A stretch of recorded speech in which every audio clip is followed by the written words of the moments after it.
మా అమ్మమ్మ చేసే చికెన్ ఫ్రై చాలా బాగుంటుంది. ఆ ప్రాసెస్ ఏంటో మీరు కూడా చూసేయండి.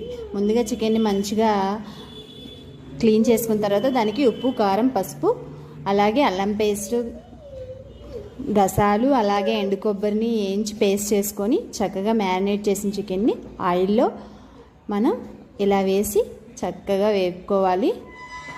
ఇందులో మనం పచ్చిమిర్చి, అలాగే ఉల్లిపాయ, అలాగే కొంచెం అల్లం పేస్ట్ ఇవన్నిటిని ఫస్ట్ ఆయిల్లో వేసి వేపుకున్న తర్వాత మ్యారినేట్ చేసిన చికెన్ కూడా వేయాలి. మా అమ్మమ్మ చేసే చికెన్ ఫ్రై చాలా బాగుంటుంది.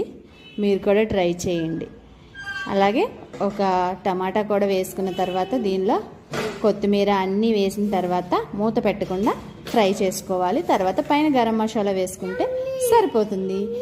అమ్మమ్మ చేసే చేతి వంట చాలా బాగుంటుంది. మీకు నచ్చితే సబ్స్క్రైబ్ టు మై